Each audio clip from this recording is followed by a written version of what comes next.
Hey folks, it's Bear Gardner, and we're here with another video related to the United Front mini pack, but also related to cards in general. As ever, I am a Cards Content Creator, member of the Cards Contributor Program. I do lots and lots of new player content, but also content on thoughts and consideration. You can check all of my stuff out down below. Please like, follow, subscribe, all that good stuff. If you can, support the channel, does make all the difference. So this one's a bit different. My Discord moderator and my best friend, Neil, mentioned to me an idea for a video, and I thought it was a really good one. So he asked me whether I would be able to do a video on the difference in design and balance between allied nations and main nations in cards, because it's something that I talk about quite regularly when we see allied nation cards and people kind of wondering about different questions. Like, there are lots of questions we get asked about allied nations. The top two are, why is this allied nation card so strong compared to a main nation card that is a similar sort of design or rarity?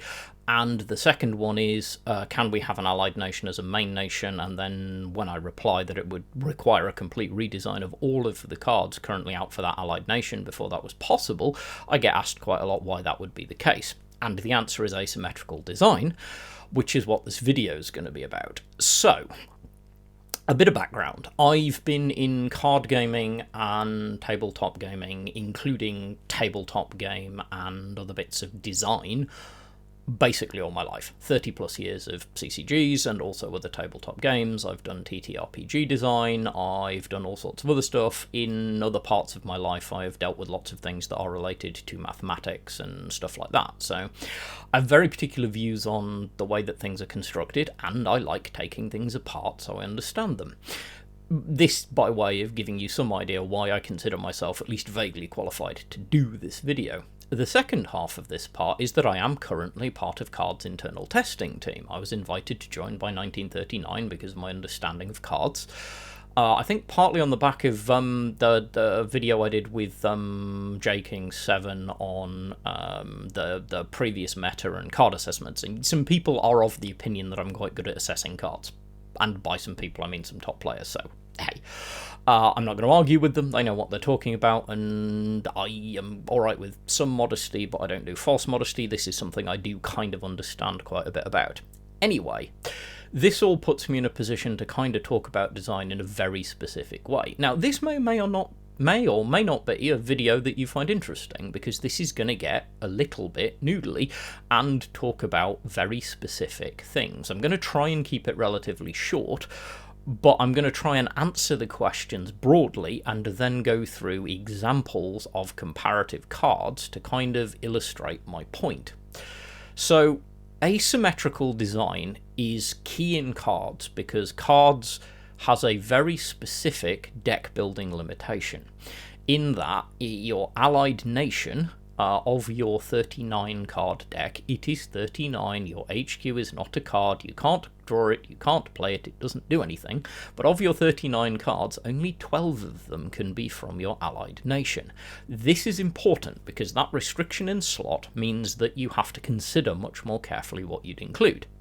Now, in and of itself, that wouldn't necessarily call for asymmetrical design, because there are many, many games that have multiple factions where there's a limitation on how much you can plug another faction into it. If you go and look up Netrunner or Android Netrunner, they had a really interesting system which was similarly designed for limiting the amount of off-class or off-colour cards that you could include.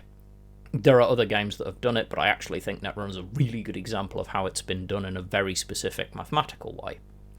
In the case of cards, though, it gets a bit more complicated, because 1939 decided to represent the concept of what are viewed to be traditionally, in the sense of historical World War II, the Allied nations, those nations which weren't necessarily part of the main conflict for the majority of the war, or in the case of France, were in a situation where they could only effect in certain ways. Anyway, I'm not going to get into the history of it.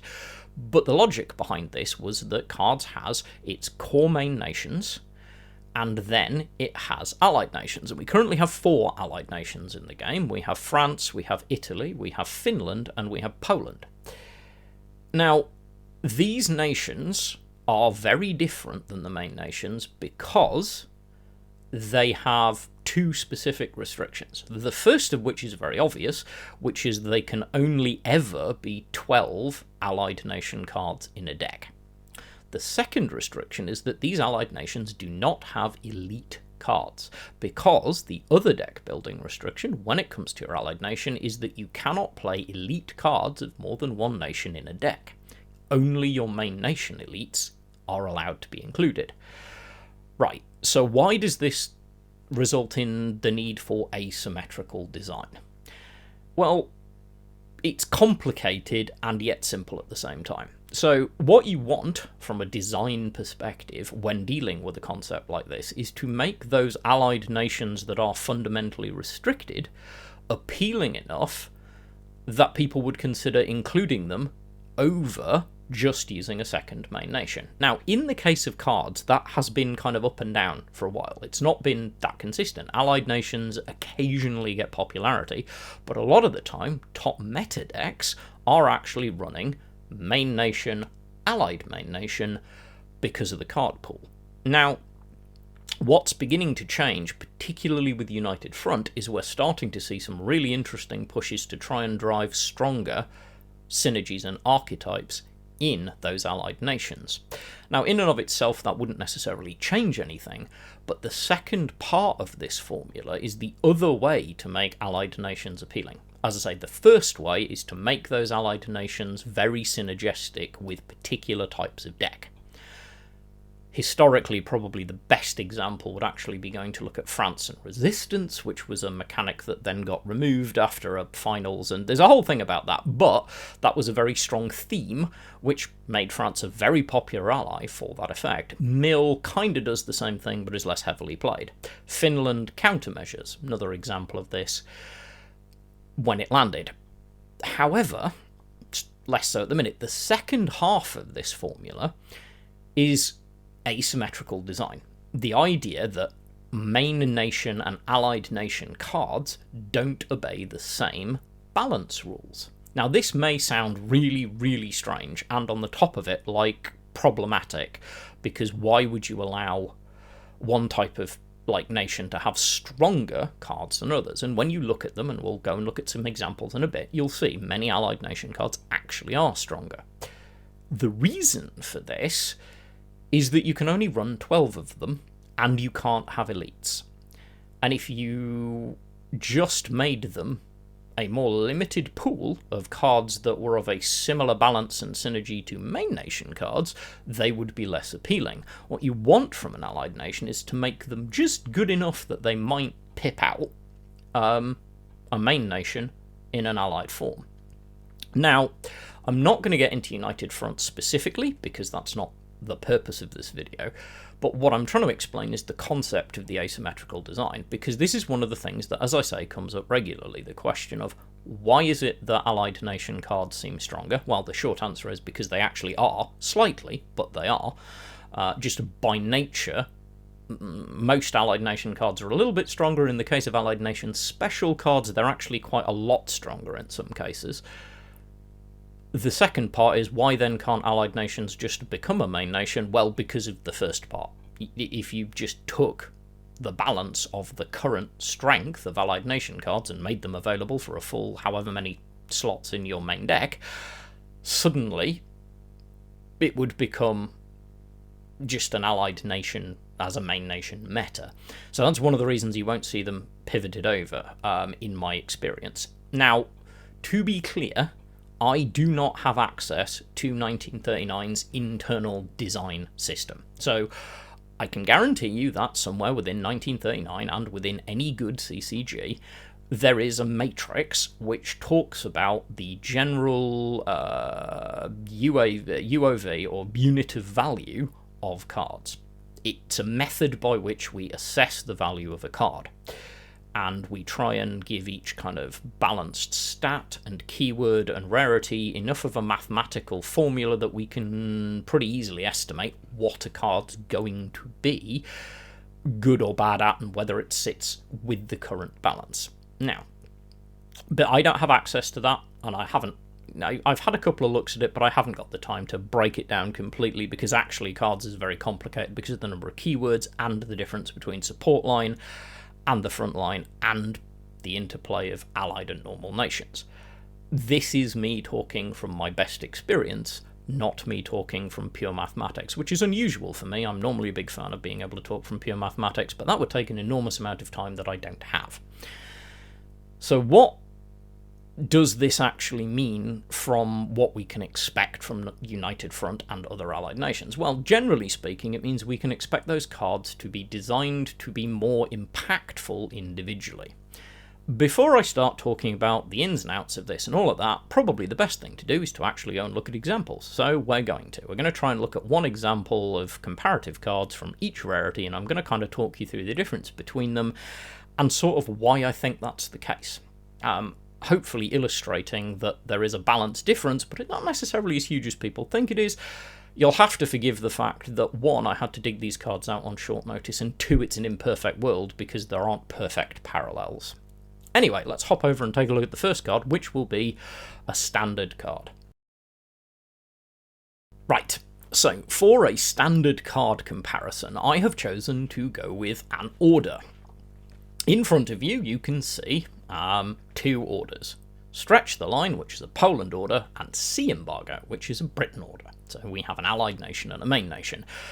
These are not perfectly equivalent, but they do both share a cost, and the fact that a large part of what they do is buffing and or creating units.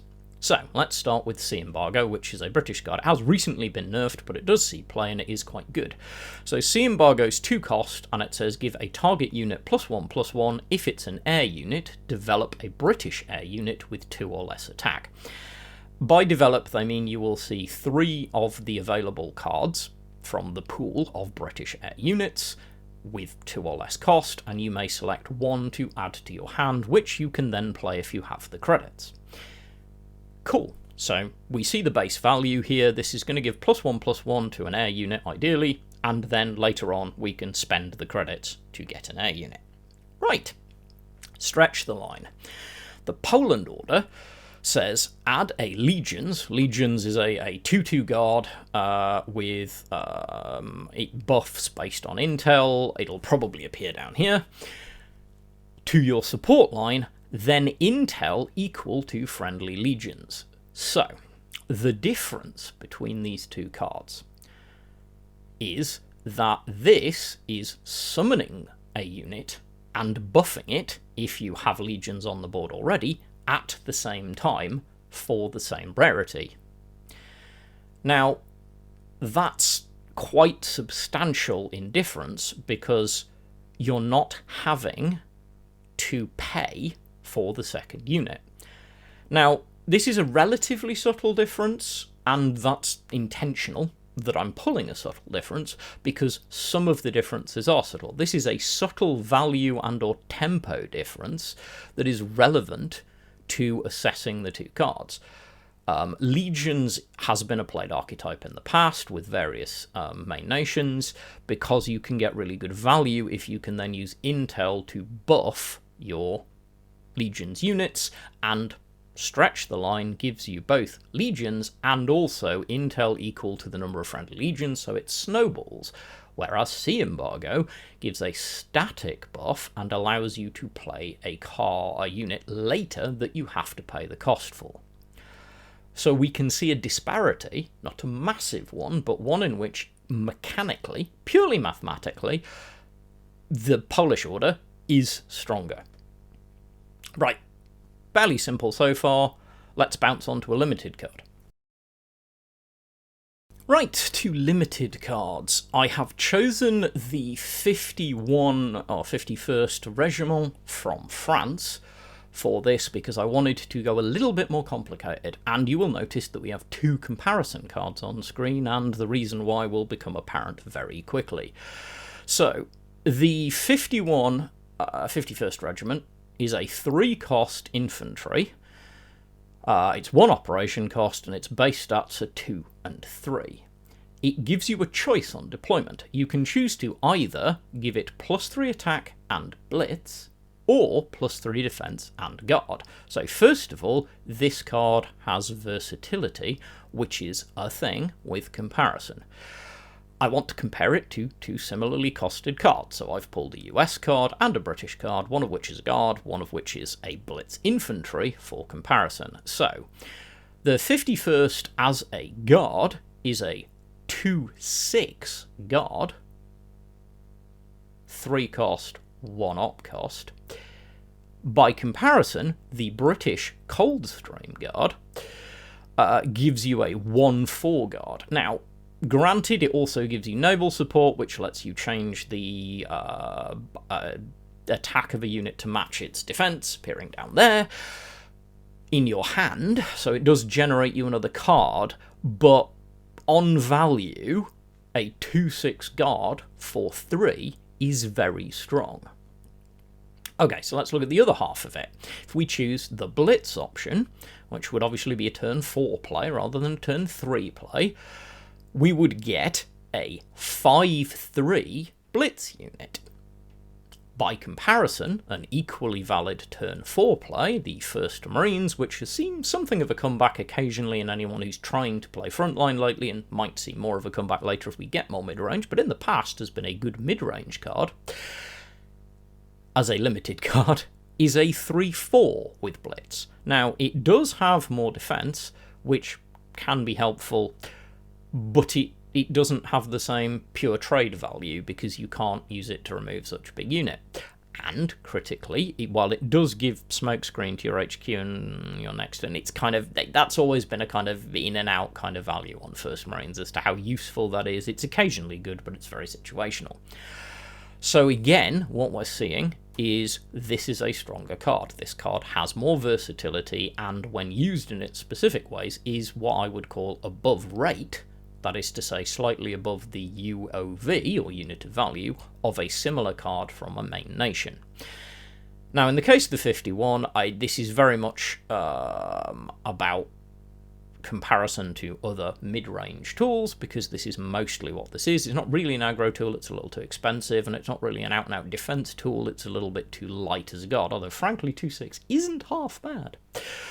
So, we can see the comparative difference. Now, it's interesting because I would argue that the difference is slightly more between the limited cards, at least the one I've chosen to display, although you can go and look at other ones, and feel free to do so. There are lots of them out there. I'm sure I'll get some comments about that. But the difference is fairly substantial compared to the slightly thinner difference in straight rate value of the standard card. So as we go higher into the rarities, we're starting to see potentially an increase in the disparity between the two cards. Anyway, let's see if that trend continues when we get to what is the final type, critically, of available cards from allies, and that is to say, specials. Okay, so special cards, and you will notice we are bouncing to another allied nation. We've gone to Italy for this one. Also, points if you spotted the big difference already. We've gone to Naval Engagement, which is an Italian 9-cost special order that says fully repair all units in your support line, destroy all units in the enemy support line. And I wanted a good comparison, so I went for a strong Soviet board clear that saw huge amounts of play in the past, which is Winter Offensive. This is an 8-cost order that deals 4 damage to all and is an elite. Now, while Winter Offensive can clear your opponent's full board, it does so at the cost of damaging your own units, whereas Naval Engagement, for only 1 credit more, not only destroys everything in your opponent's support line, which, depending on the deck your allied nation is in, can be important. That's kind of the whole point of this. It also repairs all of your units in the support line, and, critically, you can play it twice, because it's a special. On paper, you could argue that Naval Engagement is actually above rate, even including the 1-cost credit increase, for Winter Offensive. Actually quite substantially in some cases. Why? Why then would we have specials that are so strong? There is one particular special which has been revealed for United Front, which I'm not going to directly reference here, that has been called out as being incredibly strong, and people aren't wrong, it is. But this is a thing. This is a thing that genuinely does happen. And that's something that is important to understand contextually for the rest of our conversation, which we're going to go and have. Right, that's the exposition and me giving some contextual examples. Firstly, please don't at me with a million reasons why there are 20, 30 more examples I could have used that you think are more or less relevant. You're right, there probably are. Realistically, I just had to pull the ones that I thought illustrated the points that I wanted to make in the best way. And some of them are chosen very specifically. Unsurprisingly, when one's doing any kind of exposition or detailed expansion video, we actually spend some time thinking about the cards we're going to use and how we're going to use them. I don't just randomly grab them.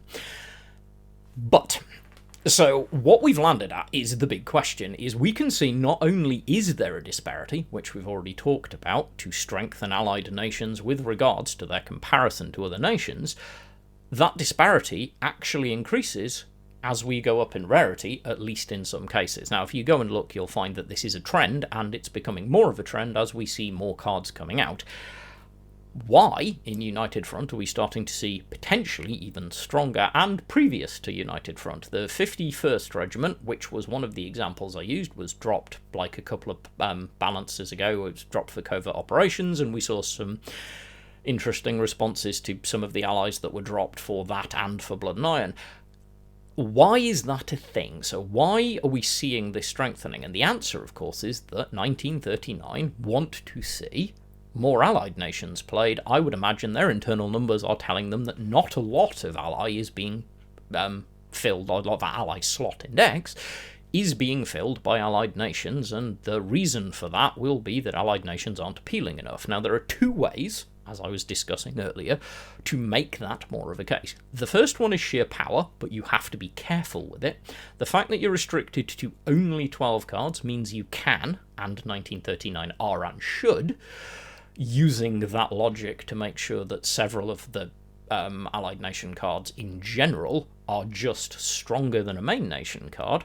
But the second part of it, which we're seeing much more of in United Front, is synergistic play.